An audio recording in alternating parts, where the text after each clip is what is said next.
Corona की दूसरी लहर से अर्थव्यवस्था को हुए नुकसान की भरपाई के लिए राहत पैकेज की लगातार मांग की जा रही है। अभी तक सरकार इसके लिए कुछ भी खुलकर बोलने को तैयार नहीं थी। अब मुख्य आर्थिक सलाहकार ने कहा है कि सरकार अर्थव्यवस्था को राहत देने पर विचार कर सकती है, लेकिन नए राहत पैकेज की मांग पर विचार बजट 2021-22 में किए गए अलग-अलग ऐलानों को देखकर किया जाएगा।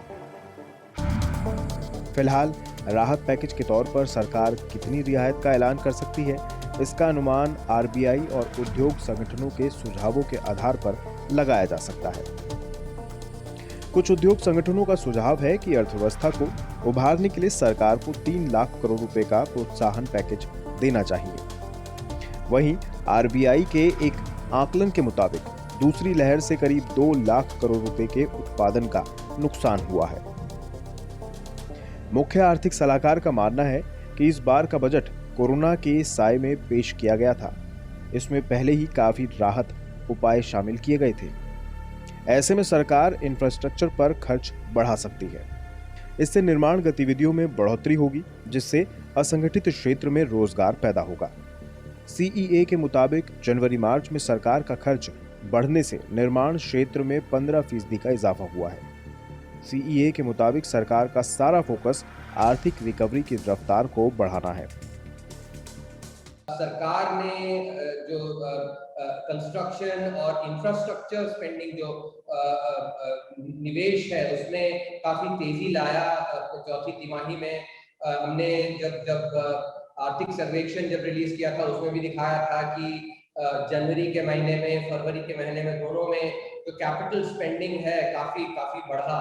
तो इसके चलते यदि आप देखें तो जो ग्रॉस फिक्स्ड कैपिटल फॉर्मेशन जो कहते हैं, जो कि निवेश का संकेत है हमारे अर्थव्यवस्था में, वह निवेश का जो संकेत है जीडीपी के अनुपात में 26 तिमाही में सबसे अधिक था। वहीं उद्योग जगत का मानना है कि सरकार को राहत पैकेज तो लाना ही चाहिए, साथ ही महंगाई पर भी लगाम लगानी चाहिए। इन्फ्लेशन इंडिया में बढ़ती जा रही है। इन्फ्लेशन बढ़ने का रीज़न ये है कि अभी भी जो फैक्ट्रीज़ हैं वो स्केल ऑफ इकोनॉमी के ऊपर काम नहीं कर रही हैं। जो रॉ मटेरियल पीछे से आना है उसकी सप्लाई अभी भी फास्ट नहीं है, क्योंकि अभी तक पूरा जो लॉजिस्टिक है वो पूरा ओपन नहीं हुआ है। इसके अलावा जो प्रोडक्ट इंपोर्ट होने हैं उसके ऊपर गवर्नमेंट ने ड्यूटी बढ़ा दी है ताकि वो प्रोडक्ट इंडिया में बन पाए। तो इस तरह के प्रोडक्टों के ऊपर भी जो एंड प्रोडक्ट हैं वो भी महंगे होते जा रहे हैं। जाहिर है महंगाई भी पॉलिसी निर्माताओं के लिए नई मुश्किलें खड़ी कर रही है। ऐसे में राहत पैकेज के साथ ही महंगाई को घटाकर सरकार डिमांड बढ़ाने का काम कर सकती है। इससे भी अर्थव्यवस्था में नई तेजी आ सकती है।